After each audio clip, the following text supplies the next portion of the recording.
कैसे हैं आप सब। तो AIBE का एग्ज़ाम कंडक्ट होने जा रहा है, तो मैं पुराने पेपर्स के कुछ क्वेश्चन लेकर के आई हूँ आपके लिए। आप इनको देखिए और आपको बहुत हेल्प मिलेगी। जो मतलब बुक नहीं ख़रीद पा रहे हैं पुराने पेपर्स की, तो उनके लिए मैं ये डेटा लेकर के आई हूँ। तो चलिए जी बिना देरी किए क्वेश्चन को शुरू करते हैं। मेरा क्वेश्चन है, मुकदमे के संक्षिप्त विचारण की शक्ति किसके पास है। तो इसका सही उत्तर है सभी के पास, यानी कि मुख्य न्यायिक मजिस्ट्रेट दंडाधिकारी के पास भी है, मेट्रोपॉलिटन मजिस्ट्रेट के पास भी है, उच्च न्यायालय द्वारा विशिष्ट रूप से सशक्त कोई भी प्रथम श्रेणी मजिस्ट्रेट के पास भी है। फिर अगला क्वेश्चन है कि सिविल प्रक्रिया संहिता का कौन सा आदेश अस्थायी निषेधाज्ञा और बाध्यकालीन निषेधाज्ञा से संबंधित है। तो इसका उत्तर है आदेश 39, आदेश 39, ऑर्डर 39। तो सिविल प्रक्रिया संहिता का कौन सा आदेश अस्थायी निषेधाज्ञा और बाध्यकालीन निषेधाज्ञा से संबंधित है, ऑर्डर 39। नेक्स्ट 73 की अहमदाबाद में एक व्यापारी ए है जो बी दिल्ली में व्यवसाय बिजनेस चला रहा है। बी अहमदाबाद में अपने एजेंट के द्वारा ए का सामान खरीदता है और उसे वेस्टर्न रोडवेज ट्रांसपोर्ट कंपनी को भेजने के लिए विनती करता है। तदनुसार अहमदाबाद में वह माल भेजता है तो ए बी पर माल की कीमत के लिए वाद जारी कर सकता है। तो दोनों जगह, या तो अहमदाबाद में भी कर सकता है और दिल्ली में भी कर सकता है, तो दोनों जगह वह वाद जारी कर सकता है। नेक्स्ट है, सिविल प्रक्रिया संहिता की निम्नलिखित में से कौन सी धारा रेस जुडिकेटा प्रांग न्याय। ये बहुत ऐसे टाइप के क्वेश्चन AIBE में बहुत पूछे जाते हैं कि प्रांग न्याय की धारा किससे संबंधित है। तो धारा 11 से संबंधित है। प्रांग न्याय की धारा किससे संबंधित है, जिसको हम इंग्लिश में क्या बोलते हैं, रेस जुडिकेटा। तो इसकी धारा 11 से संबंधित है।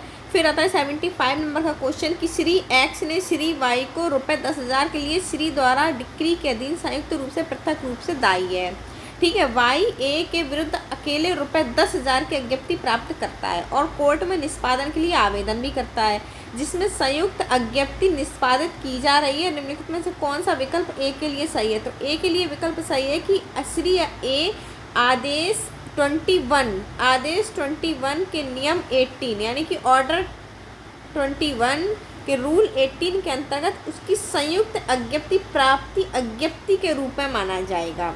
तो इसका सही उत्तर है ए। नेक्स्ट आता है 76 नंबर का क्वेश्चन कि ABC संयुक्त हिंदू परिवार के सहदायभागी हैं, यानी तीनों एक संयुक्त हिंदू परिवार के सहदायभागी हैं। वे संयुक्त रूप से वाई के पक्ष में एक बंधक निष्पादित करते हैं। वाई इन सभी के विरुद्ध में वाद दायर करता है को सामान्य दिया जाता है, परंतु ए बी को नहीं। इनमें से कोई भी हाजिर नहीं रहता है। सभी के विरुद्ध एक पक्षीय अज्ञप्ति डिक्री यानी कि डिक्री पारित कर दी जाती है। ए और बी को एक पक्षीय डिक्री को खारिज करने के लिए आवेदन करता है। जो ए और बी है वो डिक्री को खारिज करने के लिए आवेदन करते हैं।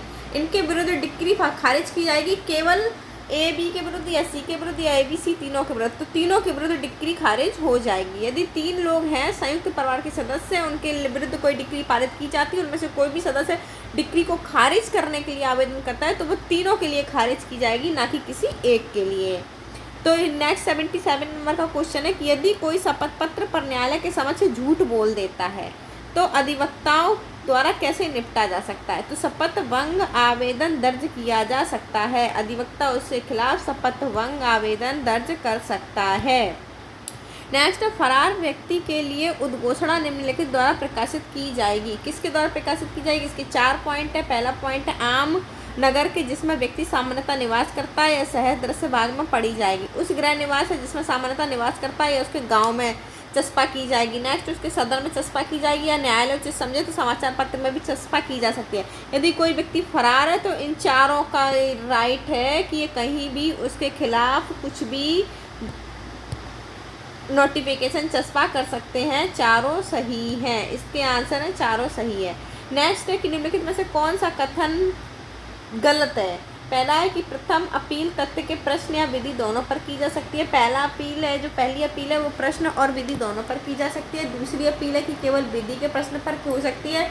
और द्वितीय अपील, फिर तीसरा ऑप्शन है द्वितीय अपील तथ्य के प्रश्न या विधि दोनों पर हो सकती है। दूसरी अपील तथ्य के प्रश्न या विधि दोनों पर हो सकती है। 80 नंबर का क्वेश्चन है, आदेश 6 ऑर्डर 6 के अनुसार अभिवचन का तात्पर्य क्या है। तो शिकायत और लिखित कथन दोनों।